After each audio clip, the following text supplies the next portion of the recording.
This episode of the Redacted Culture Cast is coming a little bit off the cuff, and it has to deal with some of the questions that go on, some of the conversations that go on in gun culture, and what we'll refer to as gun culture particularly.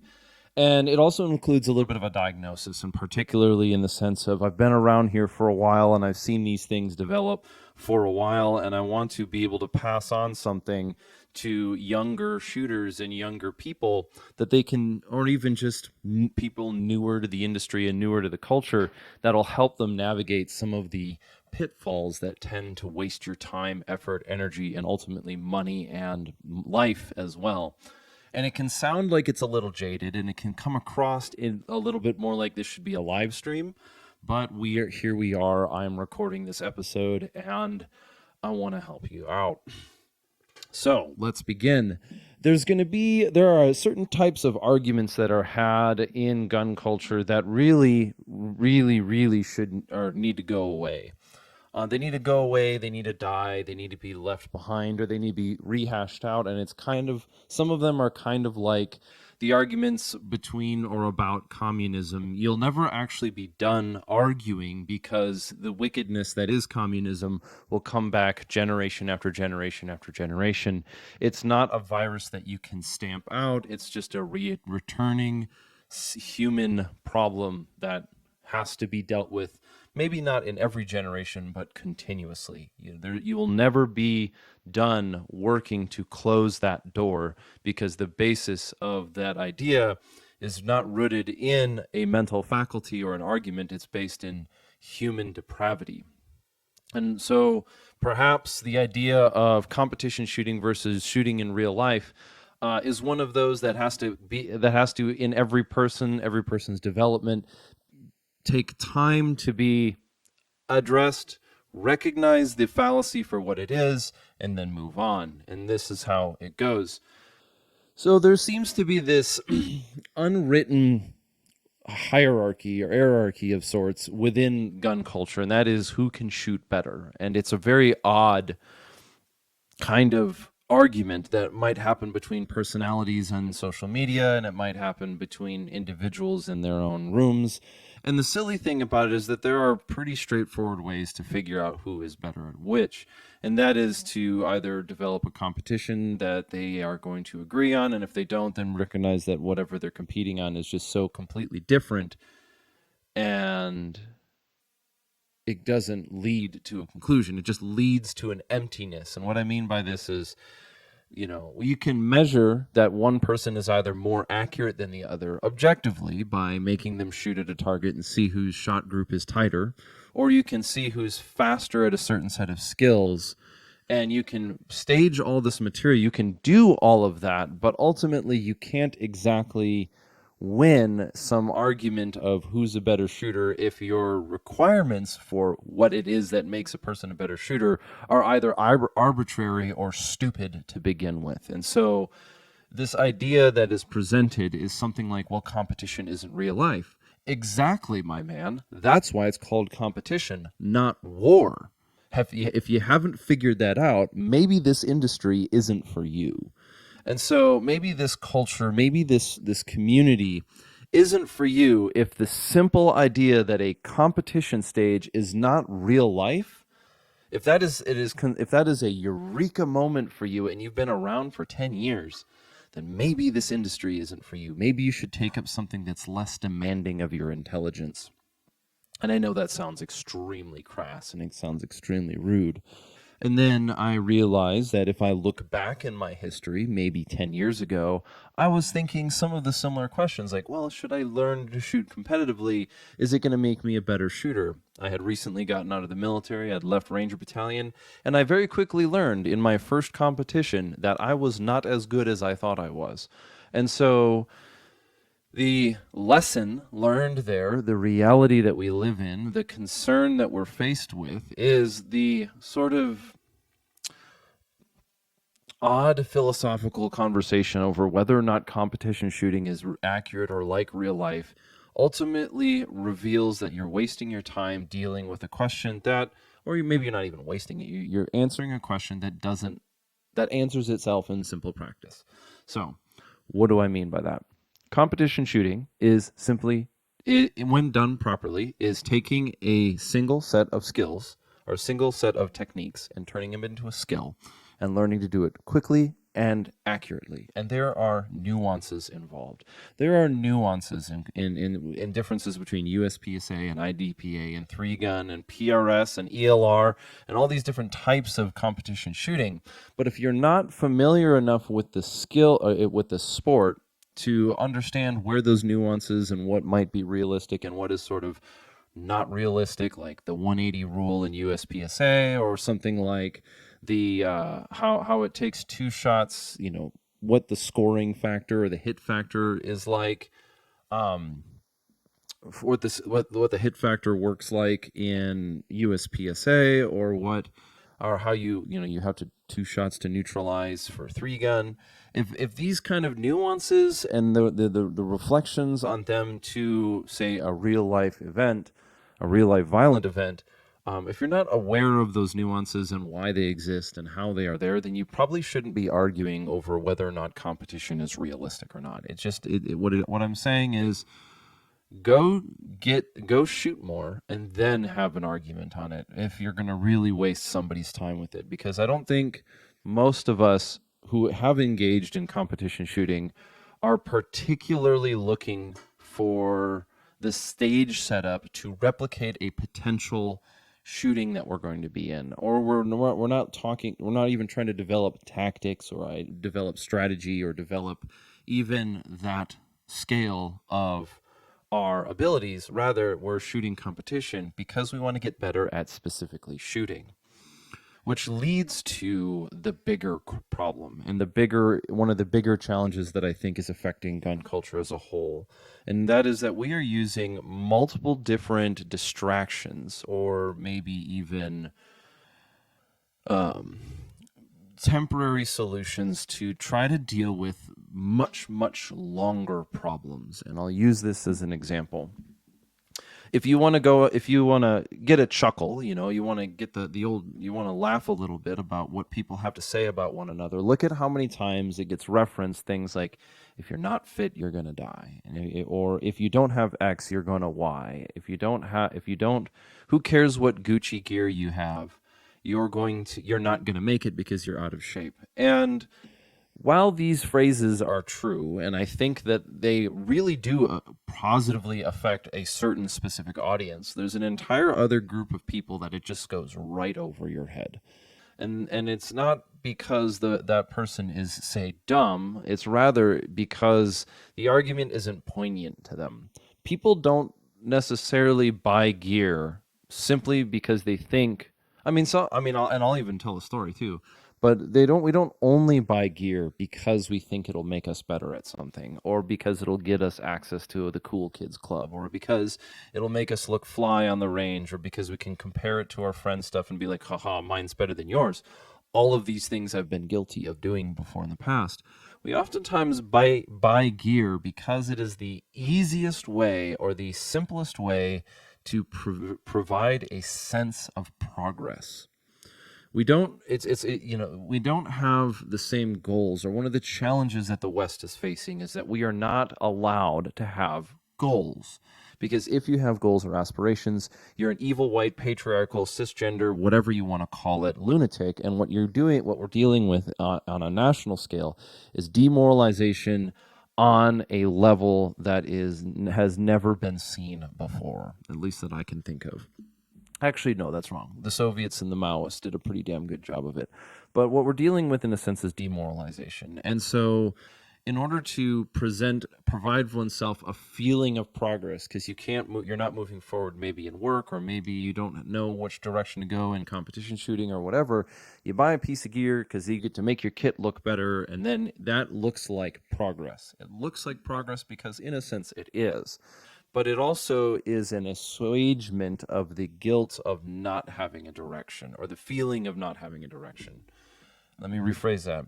Sometimes people buy gear like lonely women buy ice cream to make themselves feel good for the moment. The nice thing is that pint of ice cream will be gone in an hour. But that your flap or your pouch or your suppressor isn't going to go away in a day. So what does that mean? What does that point to? How do you solve that problem? How do we solve the issue in this form of resolution that people are buying things or participating in materialism because that's their default mode right now? Well, you could start by shooting competition, building a friend group, going on a hike, getting into maybe night vision, then learning how to do stuff at night. And all of these things, you can kind of build a progression of skill set development and strategy and technique, and you can have a library as I have over here, or you can have an M110 clone as I do right here. And you can take these ideas, you can turn that sense of progression into something a little bit more abstract. Learn, like build yourself a bucket list. I want to be able to hit a target at a mile. You may not be able to do it every day, but at least do it once. Or maybe I want to be able to have a sub 1 second draw and build that thing out. And so you move from collecting things to collecting skills and then polishing those skills up for specific purposes. I want to be able to run a mile in kit. I want to be able to run a sub 8-minute mile in kit. And you think about these things. Skills, achievements, laurels get collected, but eventually they can run a little dry. I want to have a certain amount of followers on Instagram. I want to have, I want to be able to achieve certain things. I want to do a nighttime hog hunt from a helicopter. These are like achievements, goals, dreams. But at the same time, sometimes those things can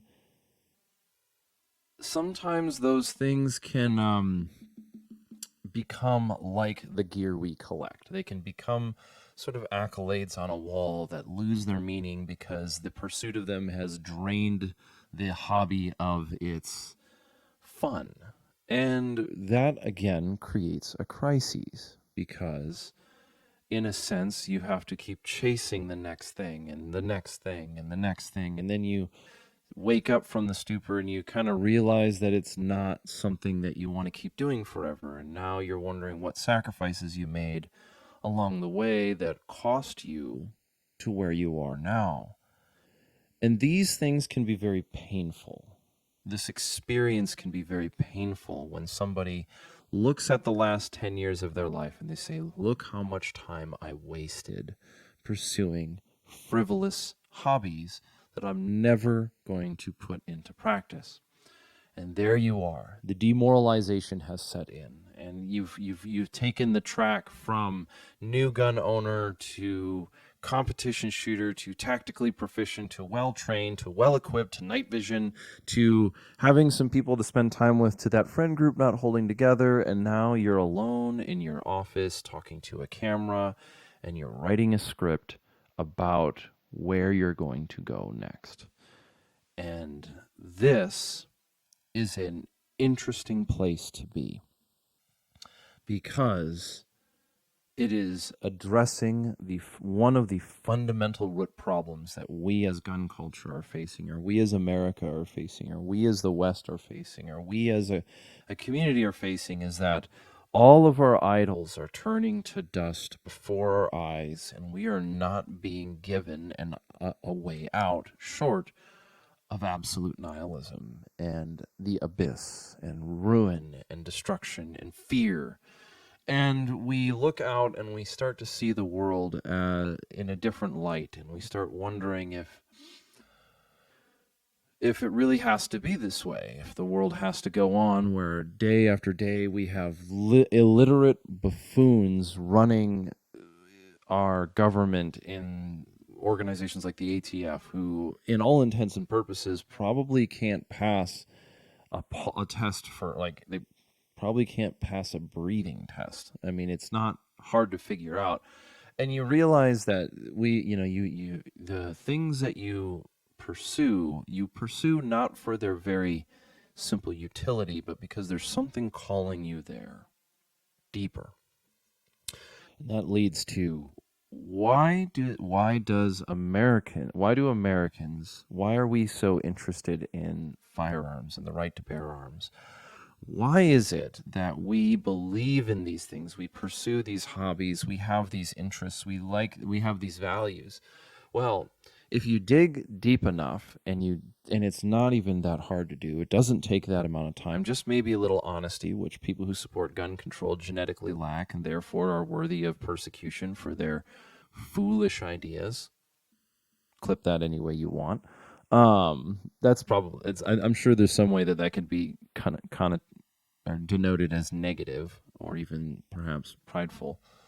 But what we realize is that the desire that a man or a woman, particularly in this case a man, might have for becoming capable of the use of force and educated in it and intelligent and moral in it is because they believe they have some sort of duty to look after their people, to look after their families and their churches and their communities or their kibbutzes and their whatever, and that they recognize that the world that we live in does have evil in it, and evil, its opposite, its greater comparison, the candle by which it is made shadow, is good, and it is that desire to do good that draws people to learn these things. Sometimes it starts with wanting to be cool, and sometimes it starts with wanting to be like an industry celebrity, or wanting to be inspired, or wanting to have a moment, or feel like you've proven yourself a sense of belonging. But ultimately, those things give way to we desire to be capable of violence because we believe it is the right thing to do. It is good, and doing good for good's sake is the goal. It is a good thing. You don't dry fire your pistol so that you might start dry firing your pistol because you want to get good at competition, or you might continue dry firing your pistol because you might live in an area where there might be something like 2020 going on, or you might live in Minnesota where the crime rate is going through the roof and the legal system is guaranteed to throw you under the bed because we apparently don't care about those things anymore. So you might dry fire because you actually genuinely care about the lives of your wife and your kids and your parents and your parish. But then you go on to continue dry firing because it is the right thing to do. It is the right thing because you as a person have people around you that you care about, that you do live in community with, and it is your moral responsibility to be able to handle certain things that may threaten them, be they a wild animal or a person who is intent on doing them harm. And so the way that we get here might vary, but ultimately people who in America who are in support of the right to bear arms deep down are primarily motivated by moral means, which is why your statistics don't really make any sense to them, or it doesn't have any value. It doesn't move the argument forward. In fact, after 15 years of observing arguments over gun control, I am no longer believing that it is an intellectual practice. I think people who support gun control very simply are evil and they hate you. I don't think it's out of a lack of information. I think it's out of a sense of fear, which is motivated and deepened by a sense of superiority. They believe that they are better than you, and because they are better than you, they know more than you about yourself even. And this is the same mentality that inspired slavery, genocide, and destruction. But there is something that holds it back, something that keeps it at bay. And that thing, the thing that keeps that at bay, in many ways, is simply the presence of armed people, or their lack of access to the means of destruction. You see this happen regularly in society, that those who are most likely to call for violence are the least likely to participate in it. And I'm not even talking about politicians here. I'm talking about people on Twitter, or the kind of, people who make threats about whatever. You look at it and in the world of violence, in the world of people capable who are capable of violence, the ones who are the most dangerous are not necessarily the shady ones in the corner, the Aragorns of the world. It's not even that. It's the ones that are even better at not telegraphing it, so much so that they go unnoticed.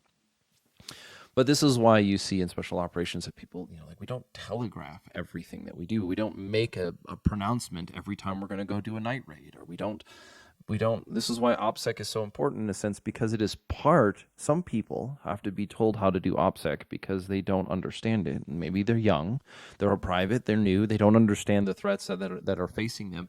And other people recognize it is part of being good at your job to prevent information from being leaked out. It is part of being good at it.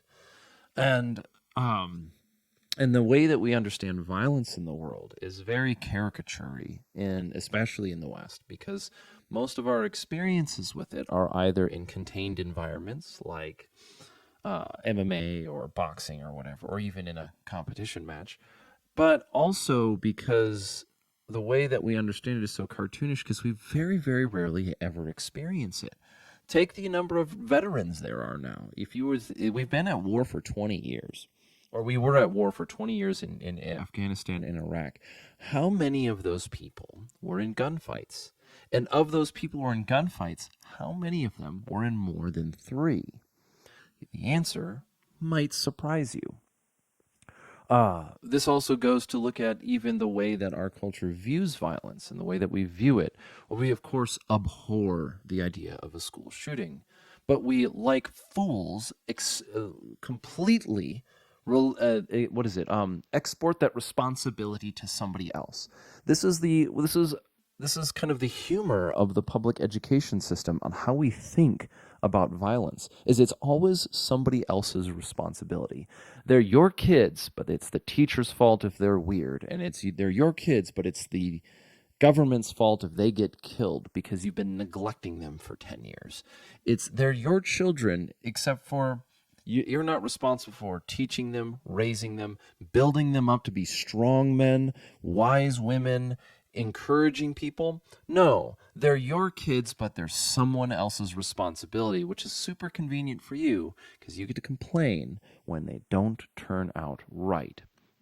I think people are mostly afraid of homeschooling because they don't want to deal with the responsibility that their kids, if they turn out to be messed up, is your fault. The problem, though, with the people who are public schooled is that the same thing applies to you. You just get to abstract it and blame it on somebody else because it's socially acceptable to say, oh, well, the teacher turned my kid into a crazy and now I can't do anything about it. No, you did. You neglected them.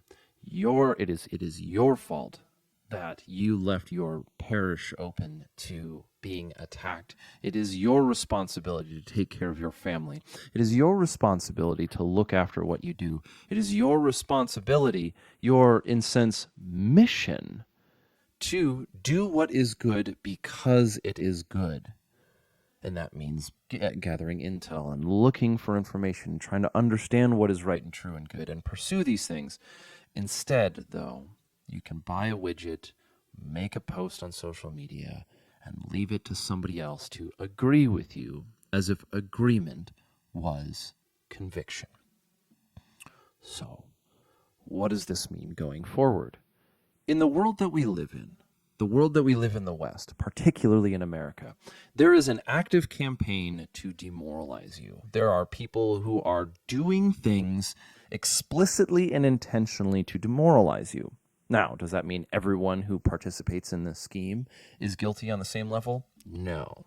But and are we able to, in a sense, respond to it effectively? Sometimes. In places where we are capable of doing it, it is our responsibility to address that. For example, crime. If your DA is not putting criminals in jail, or not punishing crime, but instead doing social justice, it is your moral obligation to remove them from a seat of power by legal means and moral means. In other words, yeah, if you exist in the intelligence bracket where you think I'm talking about violence right now, then you are not smart enough to vote. I am talking about if you have a person in control of, let's see, a DA or your legal system is not prosecuting crime, then it needs to change. You need to change. You need to vote it out. You need to campaign it out. You can do these things. We've done these things before. We're very, very capable of it.